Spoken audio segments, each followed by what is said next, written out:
ఆ డీటెయిల్స్లో మెయిన్ ఇది కూడా వన్ ఆఫ్ ద రీజన్. వాళ్ళకి మేము ఏ విధంగా ఆన్సర్ చేయగలుగుతాం అన్నది ఈ వ్యక్తి విమోచన కార్యక్రమం నేర్చుకుంటే అక్కడ చెప్పగలుగుతాం కదా అనేదానికి మెయిన్ వెళ్ళడం.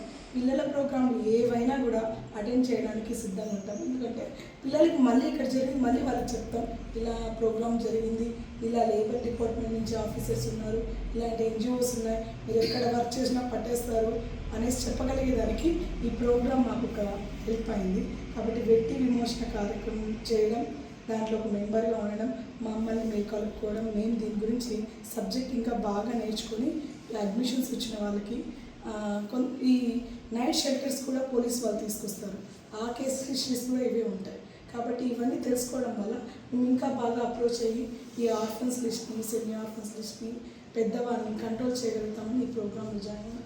సో దీని ద్వారా బాగా అవేర్నెస్ ఇవ్వడం వల్ల సొసైటీలో మ్యాక్సిమం ఇది మొన్నగానే జరిగిన మాదక ద్రవ్యాలు ఇవన్నిటికీ మూలం ఇదే గ్రాస్ రూట్ లెవెల్. సో దీన్ని బాగా ప్రమోట్ చేయాలి ప్రభుత్వాలు. ఇలాంటి వాటిలో ఎన్జిఓస్ వర్క్ చేయడం చాలా సాటిస్ఫైడ్ అనమాట. వాళ్ళందరికీ కూడా గవర్నమెంట్ ఫుల్ సపోర్ట్ ఇస్తే ఇంకా బాగా ముందుకు వెళ్తాం. సో థ్యాంక్ యూ మేడం, మాకు ఈ సపోర్ట్ లేబర్ సార్ కానీ ఆఫీస్